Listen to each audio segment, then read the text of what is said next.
One turn.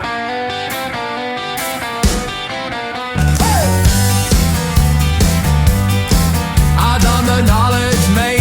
3 years on the back. Blue book runs, point of points, every turn, every spike. I know every bullet from Bow to Barnes, while you lot are sat there googling where the hell we are. You pull out from the curb, phone stuck to your face. Wrong way down Mayor Street, doing 58. Passenger screaming, this ain't the Strand. You just shrug, no English, and floor it again. Oi, Dilly Pickle Circus, that's what you call the lights. While I'm threading the needle down Sharpsbury tonight.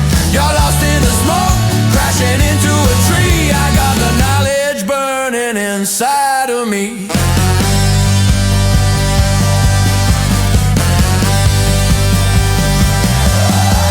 Green wedge round my neck, orange light on the roof. You got a fake license and a criminal proof. We've got shelters with bacon and proper strong tea. You got a dented Prius and a bladder full of weed. You're doing a U-turn on Parliament Square. Coppers waving you down, but you don't bloody care. Left from the right, mate, you ain't got a clue. Took them to tooting when they asked for the zoo. I can hail from the curb, they stick their arm in the air. You're stuck on an app, search prize despair. We've got the green huts, fry up and a brew. You're eating cold kebab on Commercial Street Blue. Oi, Dilly Pickle Circus, your sat-nav's gone blind. I'm doing a Lambert Bridge swivel, one move, perfect line. You're blocking a box at the Elephant and Castle. I'm dropping them curbside, smooth as the apostle. We got a badge, the pride, the shelter, the chat. You got a 5-star rating from a fake account, imagine that. 20 quid to go to mile, still got the cheek. I'll do it for 12 and throw in the knowledge for free. 4,000 streets, 25,000 roads, 300 runs, I still know where it goes. You lot turn up from who knows where. Can't say mind the doors without a blank stare. Molesting, crashing, wrong side of the road. Your insurance is fake and your MOT's a joke. So raise up your mug in the shelter tonight to the black cab heroes keeping London right. Let the Ubers keep swerving, let the lampposts keep crying. We got the knowledge forever, they got recalculating, dying. Dilly Pickle Circus, mate, that's just the start. You'll never know London, you ain't got the heart. We're the kings of the rank, the lords of the street. Now piss off back to Croydon in your battered Korean heat. Oh, hell, the green badge, mind that bus, you muppet.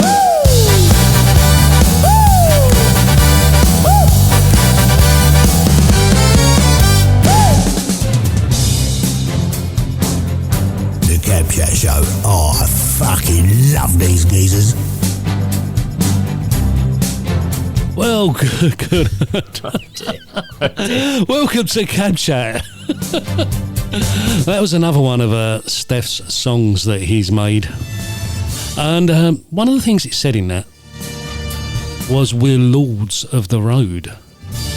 And I must point out on this show that both me and Tom are actual lords.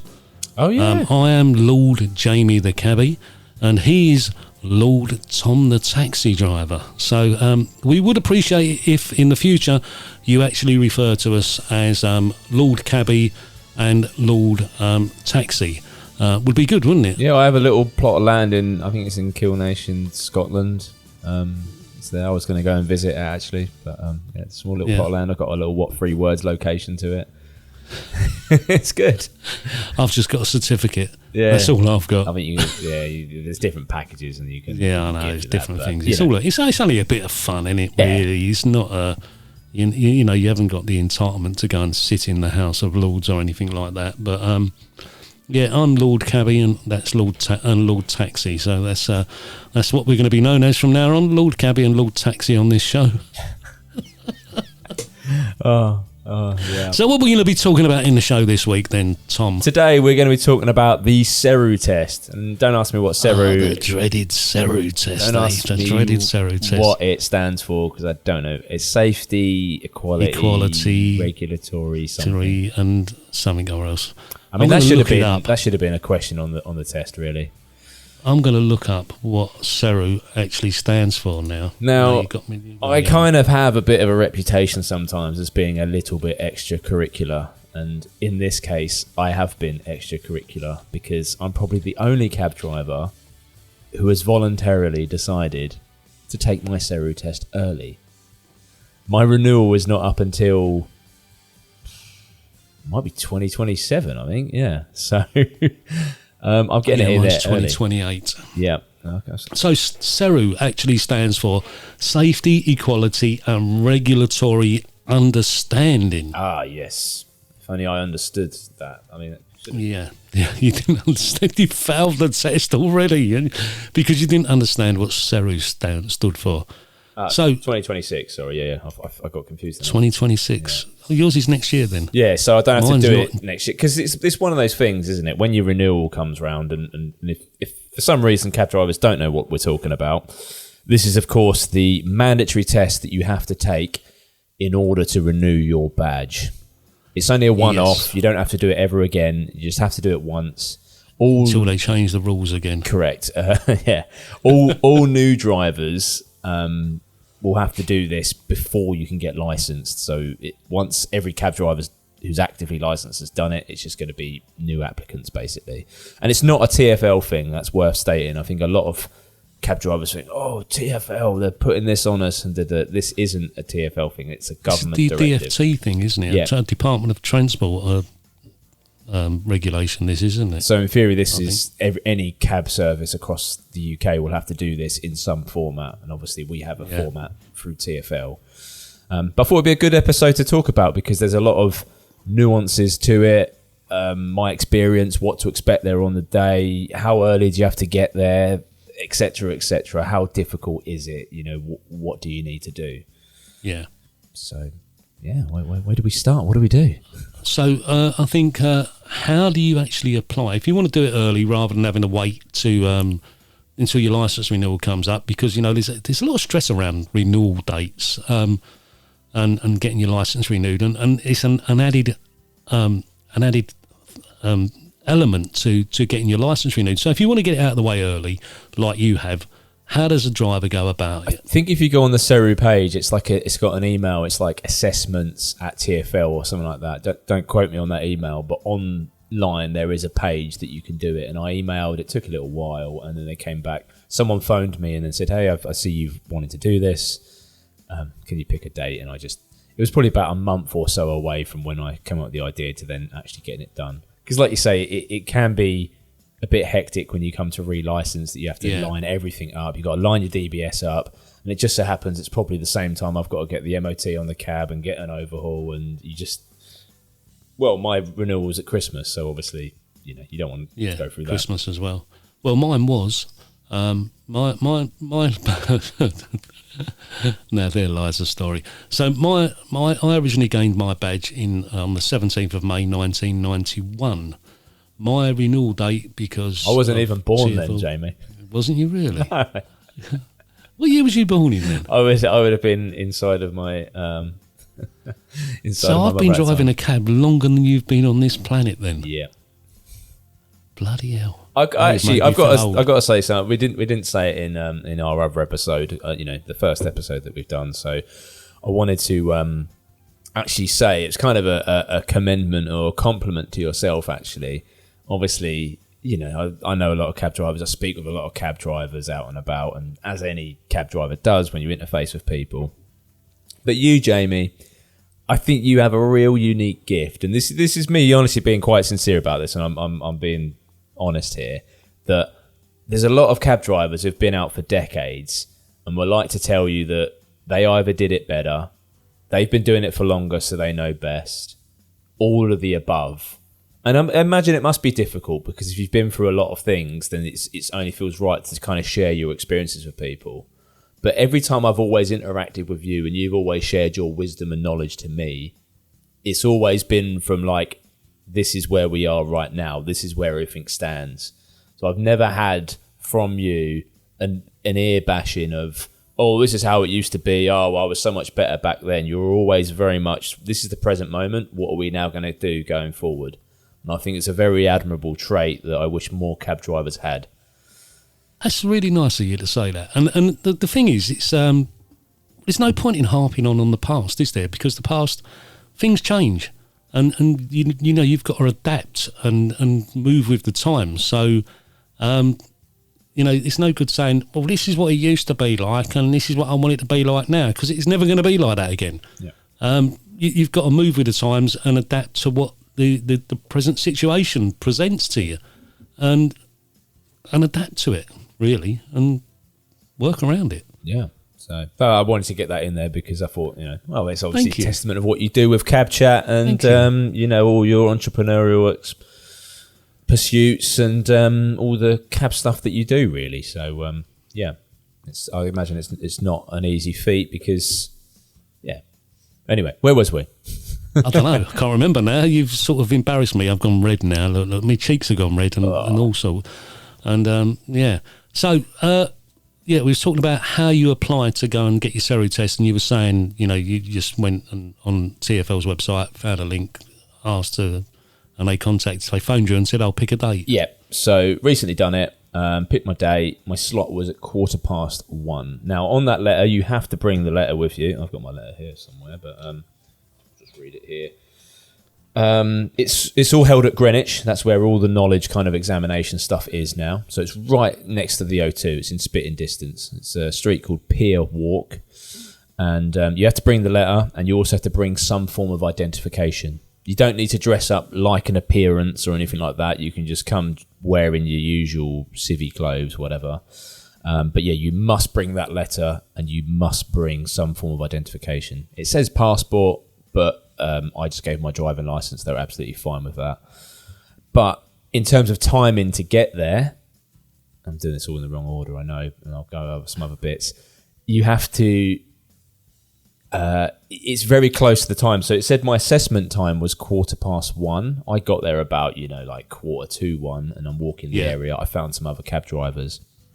And some of the cab drivers I found had already been there early, already tried getting in, and they won't let you in. They basically will only process you. So my assessment time was 1:15. They only processed me at the front desk at 1:10. And it's because there's a constant flow of drivers coming through in 15-minute segments. So I think there's about 20 drivers per 15-minute slot. And these are all cab drivers. I wasn't in with private hire drivers or anything like that. So when I was getting processed at about 1:10 for a 1:15 assessment time, as it says on the letter, there was drivers who were in for 1:30 who were trying to join the queue, and they were saying, oh no, if you're 1:30, wait outside. So don't feel like, oh, I'm going to get there early, turn up, whatever. They'll just kind of shoo you on, because it's a very sort of slick process of pulling you in and out the door.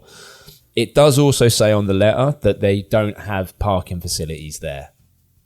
They do. That was going to be my next question. Other drivers have, you know, some drivers have parked down around Southwark and then gone and got the train from London Bridge down to Greenwich.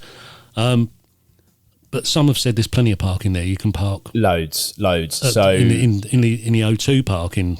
Yeah, they I think it's just because TfL just don't want to stipulate that they don't want to be responsible for parking, because obviously it's not their parking, it's related to the O2. Yep. But there is about, I think, 4 car parks there at the O2.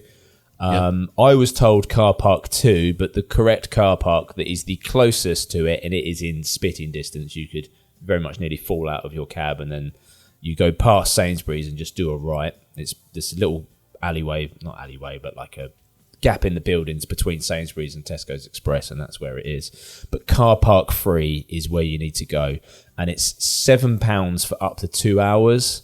But I think to allow yourself some time to get there and maximum time of the examination, you're going to go into the up to 4 hours, which is £11.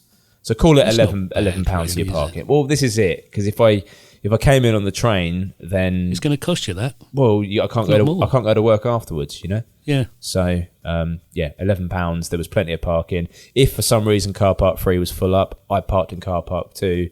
Again, plenty of space there as well. And even further than that, there's another one called Car Park 1, which is a little bit further away. They're all the same rate. It's not like one's cheaper than the other. Everyone paid the same amount. So good news if you want to go to work afterwards, and you know you're in the right place because you'll see a load of cabs parked in those car parks as well. Yeah, yeah.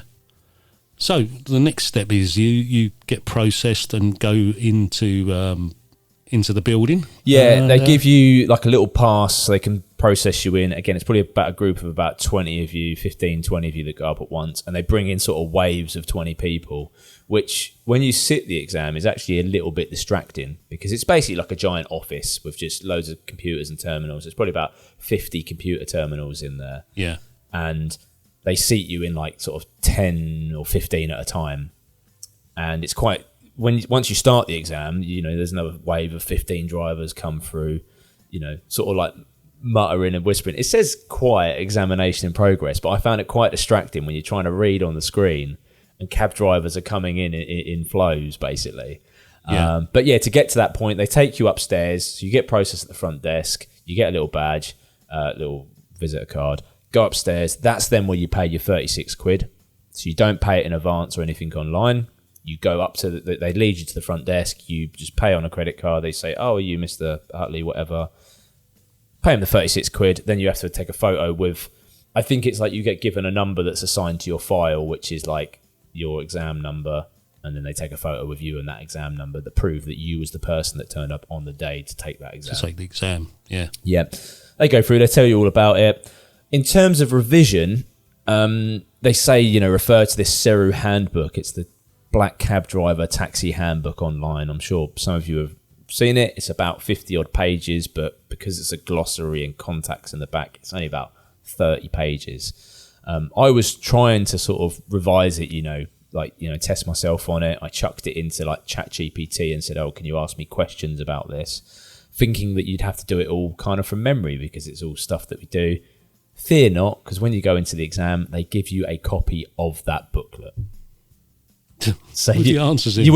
Basically, it is the book, right? It is all the answers. So we're going to give you a test, but here are the answers, just in case you don't know the answers. Yeah, so the way I did the test, it's an hour long. It's all at a computer. You don't need to have a keyboard or anything. It's just a mouse. You just click around on the screen. It's split up into about 3 parts. The first part is... it's kind of, I think they call it the English language requirement, but it's like a statement on screen, and there's about 3 words in like this short paragraph of words missing, and you just have to go through the little drop down box and pick the correct word. And if you can speak obviously basic English, then you will see that, you know, only 2 of them can really go in the gap, otherwise it doesn't make any sense. And you just got to pick the correct word. So that's that part. Then you have like a multiple choice segment a bit later on, which is the sort of bulk of it. And that's sometimes you have to pick up to 2 answers, up to 3 answers. It will tell you what to do. All on stuff based in that handbook. And then the final part, it's similar again, but it's like, read this passage. From reading this passage, what is the correct answer? You know. Yeah. So I ran through it once from start to finish, just without using the book, just using what I thought was the correct answer. You can flag answers as you go, so you can just tick it and say, I'll come back to this answer. It took me probably about 10-15 minutes to go through all 36 questions and get to the end and go, right, I've completed them all now. So that's how many questions there are? 36 questions in the test, yeah? Yeah, 36 questions. It's 60% is the pass rate, so you only have to get 18. I think, honestly, if you went in... sorry, not 18, it's a bit over 18, isn't it? But it's just over 50%. Yeah. I think, honestly, if you went in and just... guessed. Well, you don't even need to guess because it's all quite... Easy. This test is probably harder for someone who's a new entrant to the trade. Yeah. Than someone who's been in it. Like, again, I went through the whole test from start to finish without referring to the book and then just putting my answers. But then what I then did, once that it took me 15 minutes to do that. You went back through. I went back, firstly looked at all the questions I flagged, because some of them were... Because you can change them, can't you? Someone said you can actually change your answers. Yeah, if you you don't until... Which a lot of tests you do online, you know, like computerised tests, you can't change. Once you've clicked on the answer, that's it. It's fixed in stone. Yeah, correct. So, yeah, you just give your best answer, and then when you get to the end, it will be a final page that says, are you finished, yes or no? And you just make sure you don't press finish at that final point. There's a little thing which says review your answers. It shows all the ones that you've flagged, and you can go back and then and then change them appropriately, which is what I'd recommend, because there was a guy sat opposite me who, and I've done it in exams before, where you think, oh yeah, I'll just blitz it and get out. And if you're there doing it, I don't expect any cab driver to fail it, because it's stuff that we kind of thereabouts know. If you've been in this enough, if you've done enough license renewals and have general common sense, you should be able to pass this without even opening the book. Yeah. But the guy opposite me said, no, I'm done. And she goes, oh, do you want to check your answers? And he's like, no, I'm done. I'm going to go. But even when I went back and checked some of my answers, you changed something. Oh, loads. Yeah, loads. Yeah. There was one. So it's worth going back through and checking what you've done. Because the thing is like the passage at the beginning, like it's got like a sentence or a statement, and you have to get the right word in it. Open the book. It's the exact same statement, the exact same paragraph. You just read it in the book, look it on the thing there. So I've not got my results back yet. They email them to you and post them to you. And from what I've heard from colleagues who've done it, I think they said it got about 4 days before he got his results to them. So if I don't get computerised test, it should go through straight away, really, shouldn't it? Well, I got the email invoice when you pay the £36. That came through instantly. To your invoice and that. But yeah, I'm hoping it should be 100%. I'll obviously update us on a future podcast of what result I got, because it was everything that was in the book, and I went through it. I triple checked it. I pretty much used up all my time, because you should be able to pass it, but I don't want to go back there. It's nothing. Yeah. It's nothing to fear.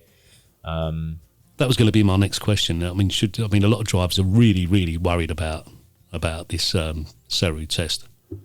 And should they be worried? Well, I wanted to cover this on this podcast. The reason why I did it early as well was because I wanted to make a little video, maybe a short, just to kind of tell drivers where to go, how to do it. Because my fear with this is I don't want any drivers who are nearing retirement age, or maybe they've just had enough of the trade and they've gone, I've got to do a test as well as relicense. You know what? Screw it, I'm not going to relicense. And honestly, do not fear it. You'll just be able to do it before you go to work one day. Just go park in the car park. It's in spitting distance of that car park. You pay the car park to when you leave, because it just works out the time that you've been there. Like I say, the most difficult thing is probably just reading the screen and clicking around on the mouse. That's probably the most difficult part of this. Yeah, you get guided around by everyone. It's do not fear. Easy.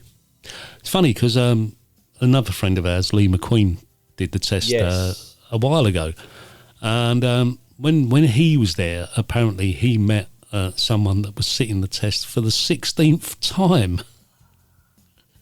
16th time. And I don't believe you have to pay. What was the fee again, Tom? It's £36, but I think a retest fee is £36. I think it's about £18, isn't it? The retest fee, something like that. Reset is £16 per assessment. £16 for a retest. So he's 16 times. So it's cost him an absolute fortune to try to take this test. And Lee said it. He was obviously not a taxi driver. He was from the other lot. Yeah. But 16 times. Yeah. 16 times. You won't need to revise anything, because it's all that. I think the thing that probably could take some time is that if you are a little bit, if you're not good at reading on screen, and I'm sure they must have accessibility requirements, or you can probably ask for it to be audio. Well, there are a lot of drivers that are dyslexic. Yes. I mean, Mac the cab is dyslexic. Yeah. He cannot. He has real trouble reading things. He can read things, but it takes him quite some time to read. But definitely put that on when they phone you up or whenever you book it, to mark that down and say, yes, I am dyslexic, I want that. Because I think that's probably the only thing that could cause potentially issue, is just how quick. Because you remember there's 36 questions. Yep. If you spend 2 minutes per question, you're going to be out of time. Yeah. You shouldn't spend that much. I mean, again, probably the best thing to do is what I do. Just blitz through it, then go back and check your answers. Check your answers. But you shouldn't be any problems there, really. Good fun. Good fun. So you found it fairly simple. Yeah, sorry. In terms of drivers, not to fear it, because it is very simple. They heard you. They pretty much place you in the seat. Now you have to put your phone in a little plastic wallet that just goes inside of the desk next to you, just to prove you're not playing on your phone. having your phone wouldn't be an advantage anyway, because it is that dreadfully simple. Well, they've already given you the answers anyway in the book. Yeah, you can look at the book in advance, and that might help you out a little bit and maybe speed up your answers. But I think even if you don't have chance or an opportunity to look at the guide online, you can just go through it, but just be mindful that you only have 60 minutes. So it might take a bit of time to open up the book to the right page, check the passage, but it's all simple stuff. It's kind of like stuff like, at what age do you have to get a medical done annually as a taxi driver? 62. 65. 65. So it would just say, like, is it age 50, 60, 65, and you just pick 65. Loads of ones like that. I think it's probably stuff, maybe they have different tests every time, but I'd imagine ones like if you get a fixed penalty notice, when do you have to inform TfL? Within 24 hours. Isn't that 48 hours? I think. One of them's... This is confusing because one of them's 24 hours, one of them's 48 hours. I can't remember which one it is. Other ones were... like some nuanced ones. Oh, it was... This is one that sort of caught me out, but again, it's all in the book. If... the only people... What's the only reason why you are not able to carry a guide dog, for instance? And it was either the confusing thing was medical exemption from the DVLA or medical exemption from TfL. Which one do you need to be able to not carry a guide dog or assistance dog? I would have thought medical exemption from TfL. Yeah, so TfL, and but again, it's little things like that. You think, well, I'll just double check the book because yeah. So we'll all do it. It'll be fine. Don't. So no one needs to worry about doing this SERU test. And if you don't want to do it at your licence renewal time, you can. There is the option of doing it early. Yeah, a test isn't the right word for it really, because it is a very much a formality, box ticking exercise. I think it's just. Yeah. I do not expect any cab driver to fail it. As said, it's just going to be the most difficult thing is probably just reading what's on the screen and just clicking the box. Yeah. Well, that's covered the SERU test then. So I think that's going to put a lot of drivers' minds at rest, hearing from someone who's actually been and sat and done, because they are calling it a SERU test, aren't they? TfL are actually calling it a SERU test. And a lot of drivers are, you can tell drivers, you say to them, are you worried about it? And they go, no, but you can tell... for a lot of drivers, it's been a long time since they've sat any form of test, since they was at school. It might be 50 odd years since they've sat any form of test. And to do it on like these sort of screen, I'm kind of used to it, because that's like when you do a driving license now, that you have to do the theory test, which is the same sort of format. You sit in a computer station and then you sort of fill it all out, bang, bang, bang. Again, the main thing I'd recommend is that if you're not used to this sort of test, do go back and check your answers, because that's going to be the easiest way. But you don't even need to really go back and check your answers, because I feel like if you just fill it out to the best of your ability, because of being in the cab trade, you're going to pass it anyway. Yeah. Anyway, we was getting back, but one of the things that before we sort of got sidetracked was that I've been driving a cab longer than you've been on this planet. And so my licence renewal originally was the 17th of May, because I got my licence on the 17th of May 1991, and then for some reason TfL had this period where they was taking a long time to renew people's licences, so it went to August, and then the next time it went to September, because it took them another month to and then during the pandemic I forgot to renew my licence, so it went to December, because I got contacted TfL and said, look, I've forgotten to renew my licence, but, Grant did it for me, and contacted TfL, told them that I was renewing, but I'd just totally forgot all about it. So it went to the 7th of December, I renewed my licence. Well, I did renew on the 7th of November. It's the quickest it had ever come through. I got my licence dropped on a doormat on the 7th of December. Yeah. And just after the 7th, but it was dated the 7th of December. So when I went to renew it last time, now, there was a problem. And the problem was that, and I've got to be honest, this wasn't TfL's problem. This was a problem with the DBS. Now, I did the DBS online, and what I should have done the last time I renewed, I should have done the update service, which I didn't.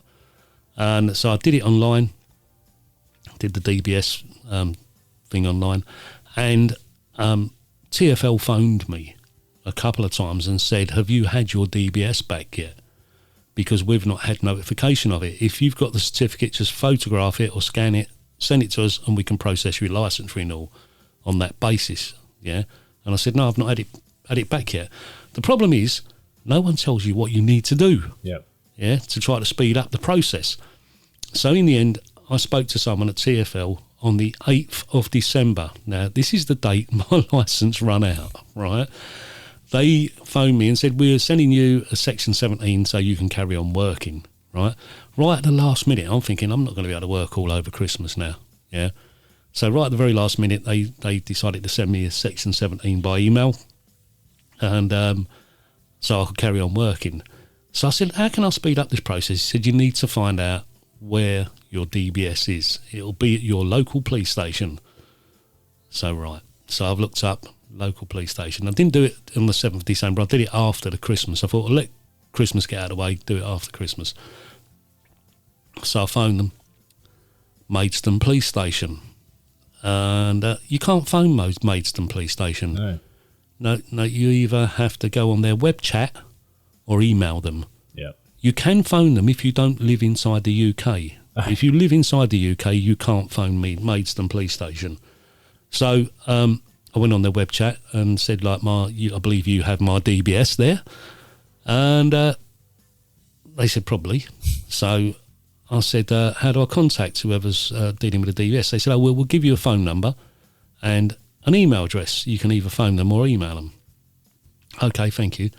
So really efficient, really quick. Got to give them their due. So I thought, I'm not going to email because that's an excuse to say, we've got loads of emails and we're working our way through them. So I phoned. Someone answered. I could hardly hear them. And I said, this is a really bad line. I can't hear you at all. And this lady said, yeah, that's because we're all working from home. And I thought, now there lies the problem, doesn't it? There lies the problem. They say that people are not noticing the degradation in service by people working from home, but there quite obviously is, because lots and lots of people are having problems with DBSs coming back. So she said, we got a big pile of them and we're working our way through them. Let me see if I can find yours. Right? So she went away, put me on hold, and she come back and she obviously found it. Which I thought it would have all been computerised, but I'm sure she was sorting through a pile of papers, you know. Well, that's GDPR or something bad happening there, isn't it? Yeah. So, so I said, she said, I found it, I'll escalate it. I said, hang on. I said, this should have been escalated a long time ago. I said, because the actual process says that after 90 days, you're supposed to escalate it. Yeah. And I said, you haven't done that, have you? No. I said, oh, right. So how long is this going to take? Well, can't guarantee. Can't tell you, can't give you a time frame. And I said, well, you know, as far as you're concerned, I can't work.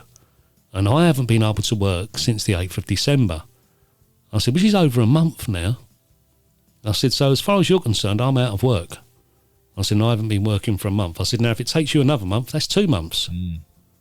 I said, down to you, basically.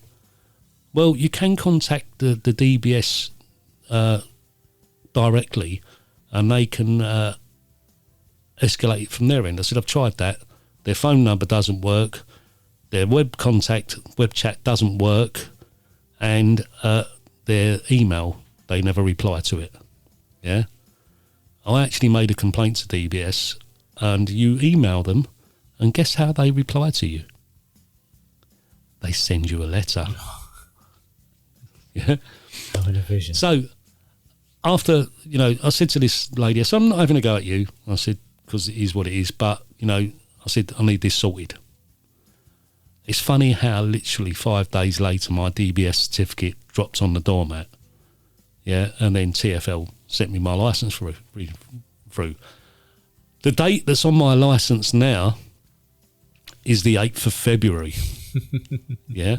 So if we carry on the way we're going, we're going to work our way back around. Well, you'd have saved yourself towards if you average £100 a year, because it's £300 to renew, £100 a year per. Well, yeah, I'm going to save £100 soon, aren't Yeah. I? Because we're going to work our way back round towards May soon. If they keep going the way they're going, hopefully by the time I get to renew in 2028 now,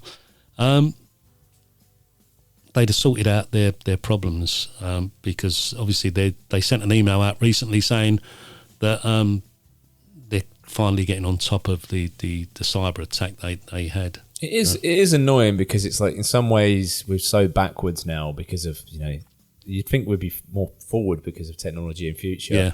But actually going to the SERU test kind of made me realise how many cab drivers there are, because it was all cab drivers doing the SERU test. And I was only there from 1:15 until an hour. Got out about 2:20. And the amount of cab drivers I see flowing in, ones that are already there and new ones coming in. And I think that's just coming to that SERU test on that day. And there's still so many more who ain't going to do it till renewing their licence. So there's about another 3 years worth of that. Okay, maybe they put all the cab drivers on one day, so it's not every day there's a... Yeah, they might have separated cab drivers, because I know when Lee went, they was doing both, I think, combined. Yeah, they had the private hire handbook on the desk, but we just had so it's the same place they go to, so it must be maybe they do cab drivers once a week or something, because just the 5-to-1 ratio of private hire to cab driver, really. But then it made me realise that, why can't we go back to a system, and I said this on another podcast, I said, well, I would happily pay more at renewal, I don't know how much more, but to be able to go to an office of TfL and say, hi, I'm here for a renewal, can I give you my renewal stuff, and then just walk out that day and it's done. The fear of it kind of lingering over me, or having to go to the post office. I thought you go to the post office and they go, oh, you put the digit in the wrong box, and you're like, well, can you sort it? Can't accept this because this is I need an original bank statement. Sorry, banking's online now. They don't send bank statements. It's called saving the planet. So if you need a statement, you just print it out. Oh yeah, but it's not an original. Well, it is, because I printed it this morning, so it's original. But yeah, I mean, some stuff that TfL does when you sort of email them is astonishing. You like my last couple of license renewals, to be fair, have been. I think the most recent one I've done was the best. It just happened, and it was quite quick and easy. I was like, well, what do people complain about? But there is, as you said, there's different moving parts, like the DBS, and I can't remember what. As I say, I couldn't fault TfL last time, other than the fact that the only aspect I could fault TfL on was the fact that Grant was emailing them, I was emailing them, and if they'd have said, look, if they'd have emailed back and said, look, we're not going to do anything until the day of expiry. Let's wait until then to see whether the DBS comes back, because if it comes back, we can start processing the renewal. If it doesn't, then we'll have to issue a Section 17 on that day, because they can't issue it before that day. That would have stopped them receiving a lot of emails, me and Grant sending them a lot of emails, them having to reply to a lot of emails, and I think the little bit of a breakdown in communication with them. They're not great communicators. And that's the only criticism I will have of them this time, because everything else they did, they were proactive to a certain extent.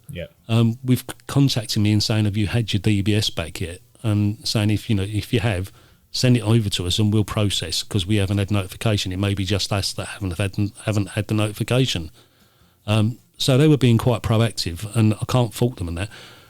The time that I found them really, really efficient was the time when it was my fault and I'd let my licence expire. And I got it back within a month. It was unbelievable. But that's the only time I've actually managed to do that. It is frustrating. I've had the same issue with, I've just changed address and having the vehicle licence. So when you own the cab, the one that belongs to TfL, that changed that 2 months. That took. It says you must inform us within 14 days, and and stuff like that. But then it's not like you must get it back within 14 days. 2 months. But you email. There's no reply to the email. And union. You get union sorted and a bit more shouting, and it does get sorted. But it is.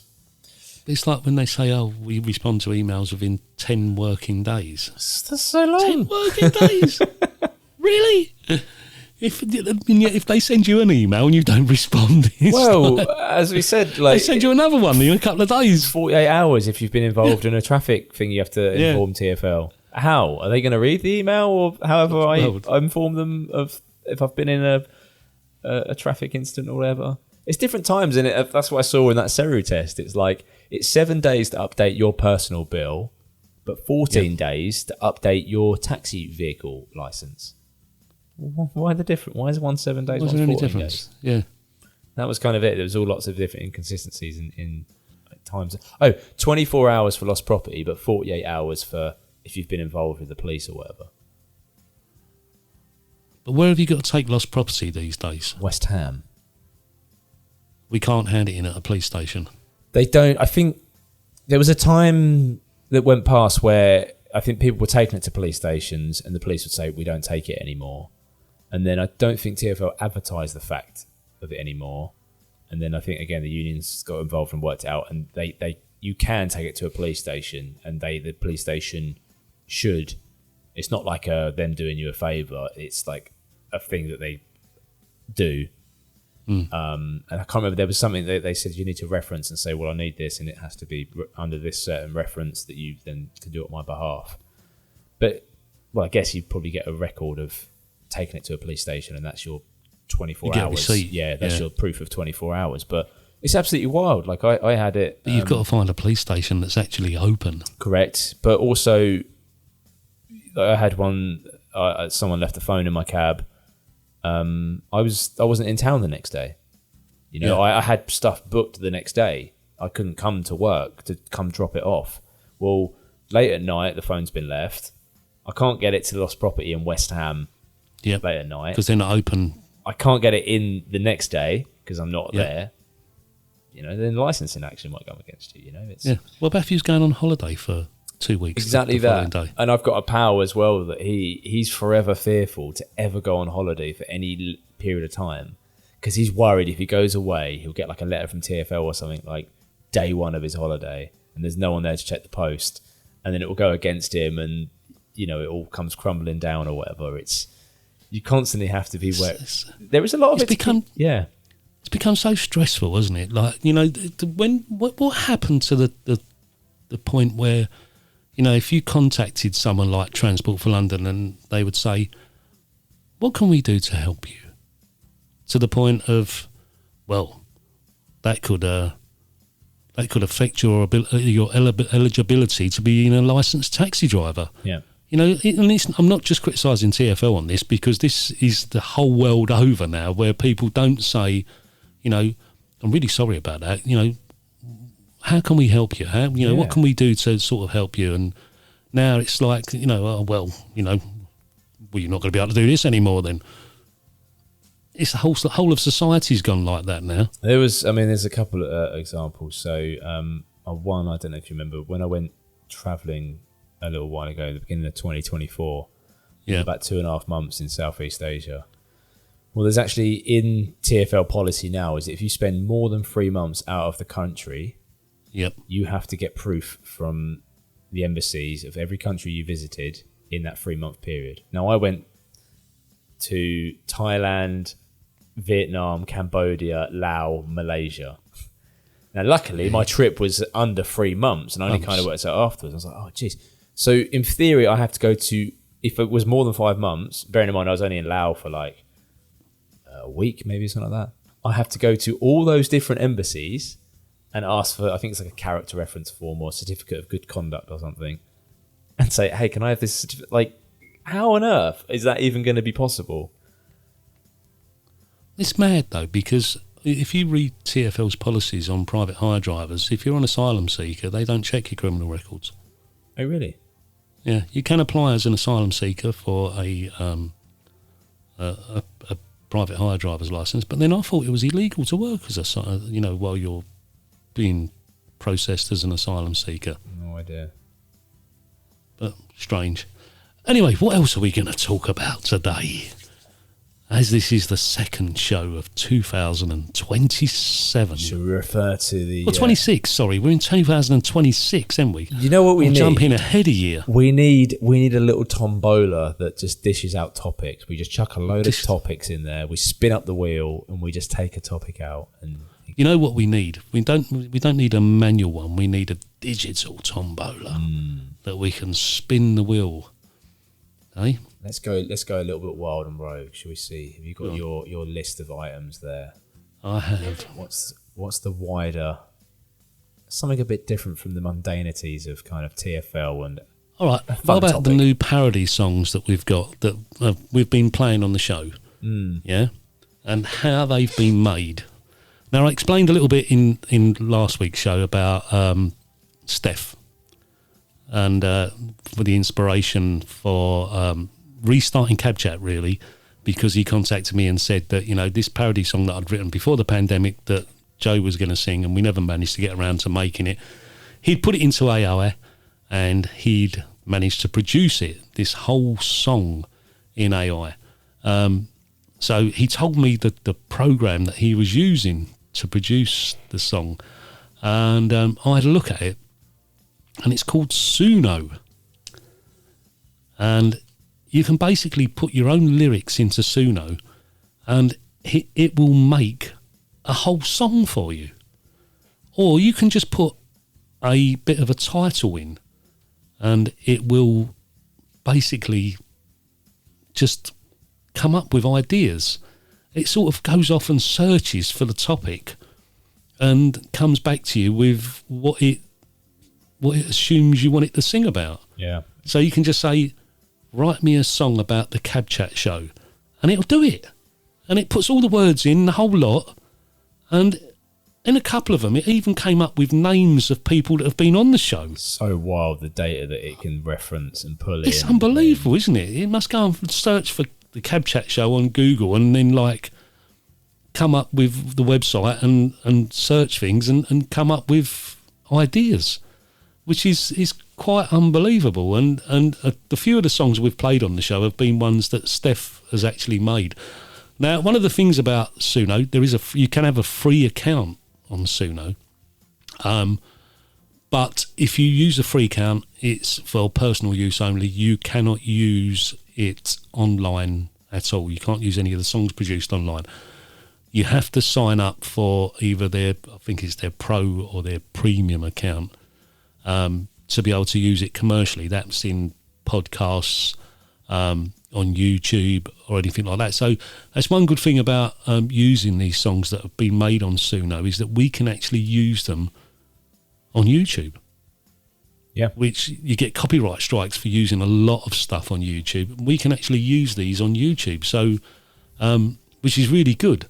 But yeah, it's amazing. Have a play with it. It's fantastic. And I think a lot of cab drivers have been dabbling with Suno because they've obviously found this song that Steph made, the one, the Cabbie's song, because it's been banded around all of the WhatsApp groups. It keeps getting sent back to me. Funny one was one of the most famous parody songs we made was the Uber Crash one, which was to the tune of the Monster Mash. Yeah, and when I did it, because it was actually me that did that, people were sending it to me and saying, "Have you heard this?" And I was saying, "Yeah," and I was going, "Who is it?" And I'm like, "Well, it's me." "Nah, go away. Nah, ain't you. Nah. Yeah." So yeah, people were sending me them and saying, "Oh, have you heard this?" Yeah. One of my mates, really close to me, sent me it and went, "Have you heard this? Yeah. It's brilliant, isn't it?" I said, yeah. He said, "Who's done it?" And I just replied to him and said, "I haven't got a clue. I ain't got a clue. No idea whatsoever." But it is good now because it allows you to, because those kind of music production stuff, I've nothing in music production. Video, I'm your guy. But music, and so to be able to give something a real theme or a flavour of what you want it to be without much input, I think it just enables creativity. I know a lot of people say, "Oh, it's going to put music producers and people out of a job," and even some of the musicians might have disdain to it. But I've been listening to some popular metal tracks like by like Limp Bizkit, and they redid the entire album as though it was funk, and I'm loving it because it's like some of my favourite songs, but almost like a cover version.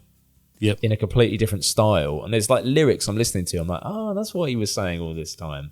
And to hit this point home even further, there was a many of you might know the rapper 50 Cent, Curtis Jackson.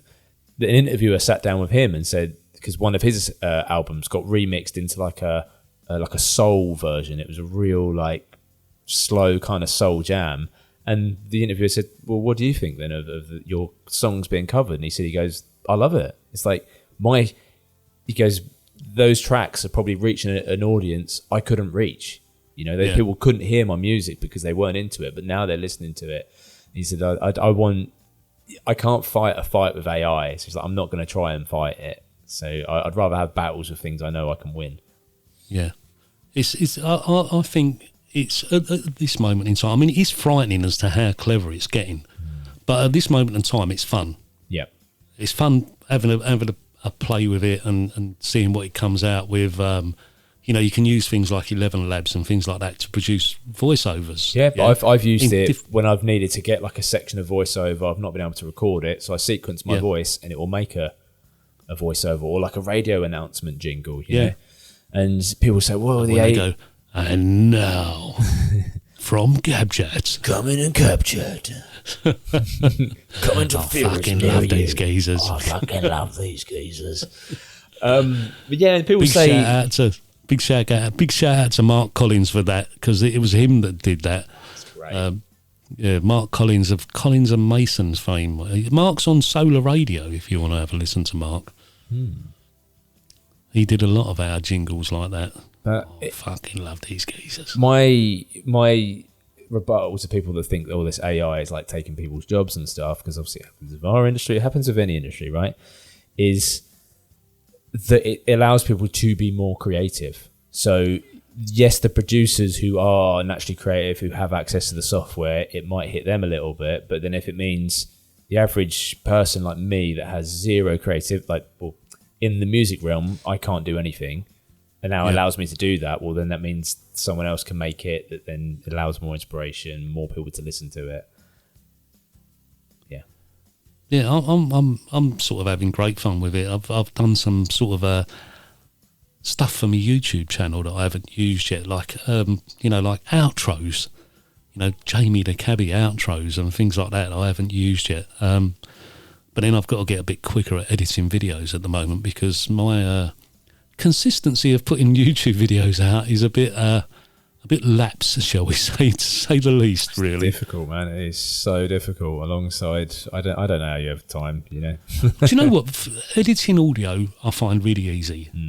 When we used to record the Cab Chat show in the office, and we used to just sit around the table and all sit there and record it. We used to do it live because it used to go out live at the same time as we was recording it, and basically just top and tail it, do a bit of processing on it, upload it, job done. Yeah, really quick.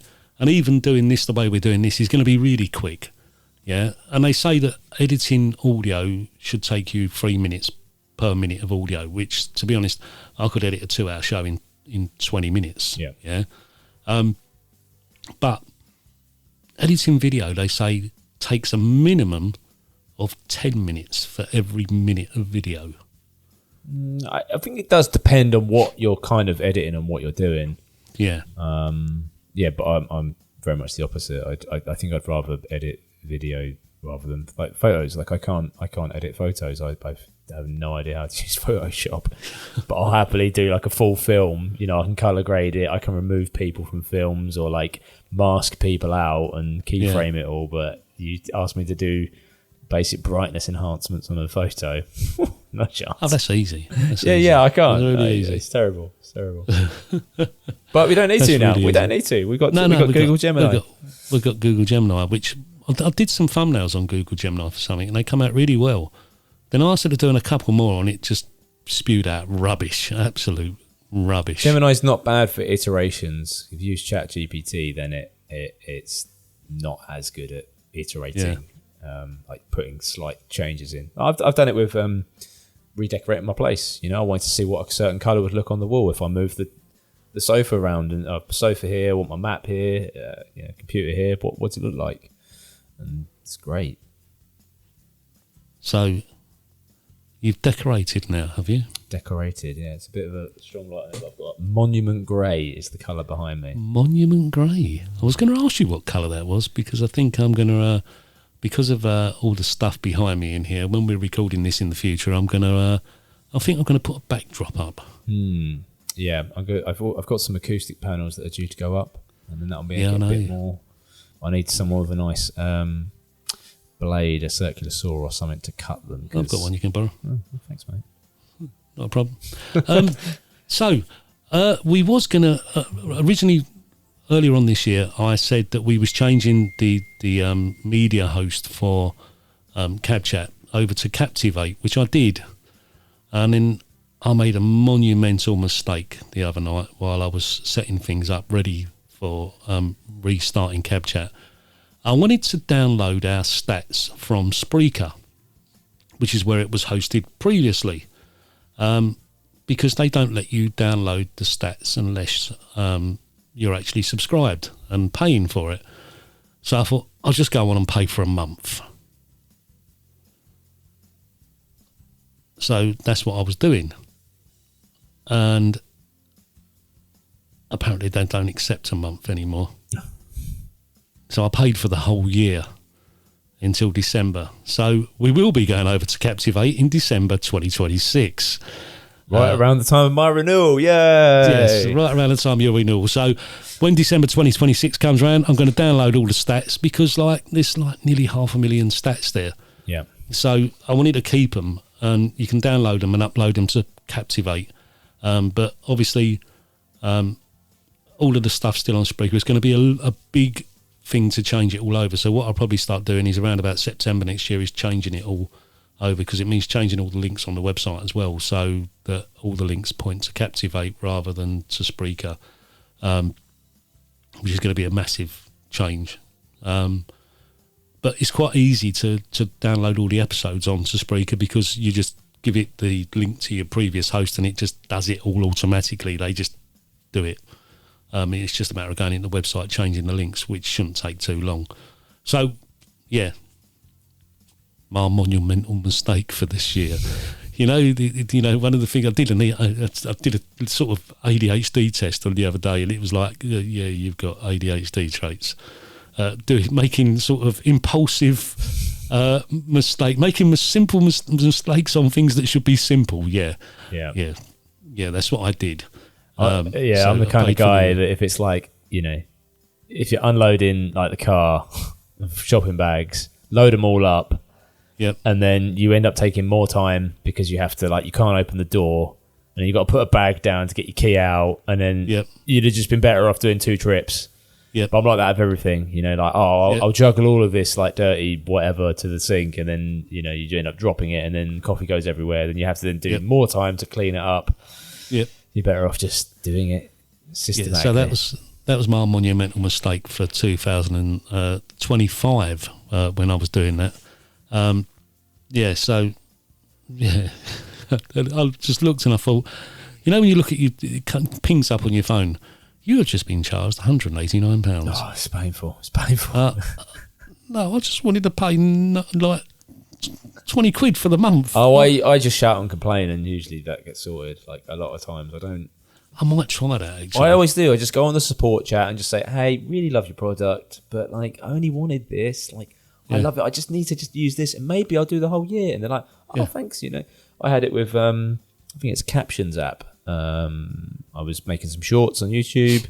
You can get some nice captions on there, and it wouldn't let me export the project. I'm like, well, I've used this before. I've done it exactly the same way. I kind of pre-edit it beforehand, chuck it in, chucks captions on, out you go. Get on to support. And he said, well, you use the AI feature, and there's an AI feature where it's like a support, and you type in it what you want. You say, oh, can you edit this so this does this or whatever? And you've got to pay for the AI feature. But it gives you that feature anyway. Yeah. So because it knows you've used that feature, even though I could have just manually done it myself, I only used the AI thing because I couldn't do the thing.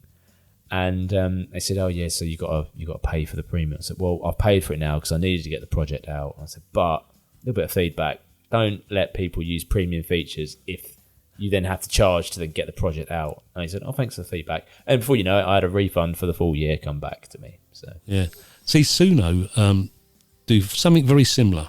Yeah, so when you make a song in Suno, it gives you 4, when you're not subscribed to it, it gives you 4 things that come up, 4 options that come up, or it makes 4 different tracks, yeah? 2 of them are very basic, and then 2 of them are better. And you can listen to them, but you can't download them. the freemium versus premium model. That's Yes. how it all works, yeah. And so then to download the good ones, you have to subscribe to it. And then you get access to the good ones.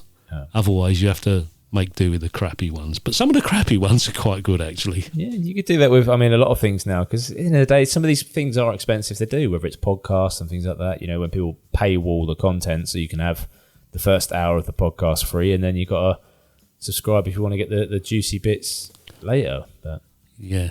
And it's good that you brought that up, because if anyone out there wants to sponsor Cab Chat, even if just for the costs, what it costs us per year to host it, that would be great. I reckon, we'll see how it goes, but I reckon probably the best model is probably like a Patreon model.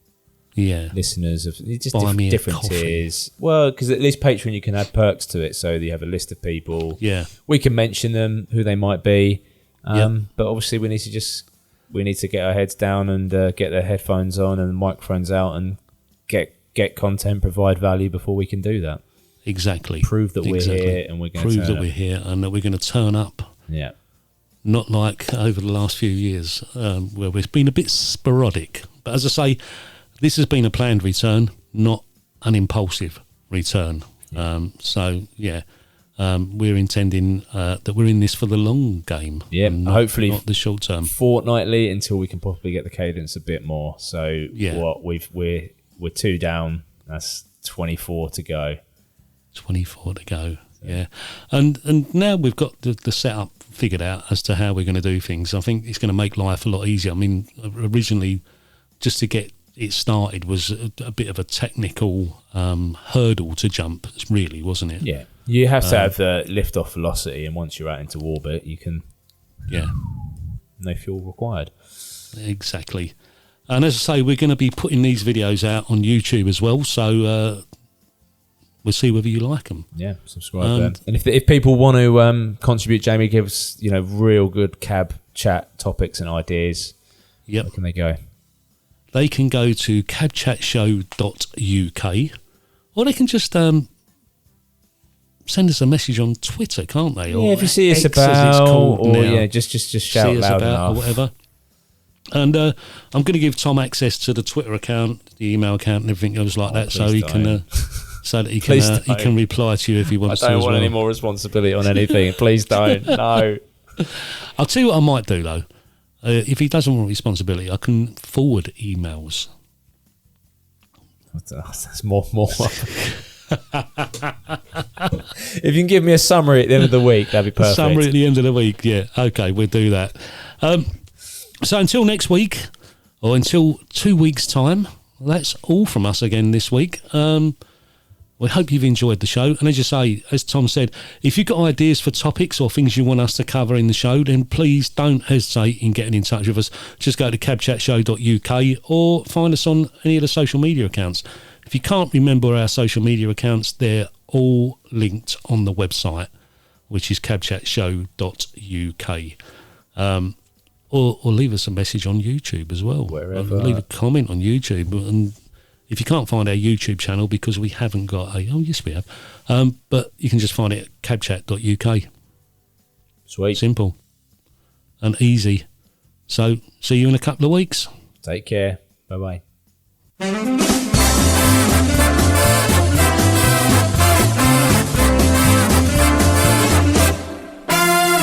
We want some extra listeners, cause we think we are great. So if If you like our station, then please go tell a man. If you can get some other pal to tune into our show, we promise we will have a day with ginger nuts and cocoa. Oh, I do love ginger nuts.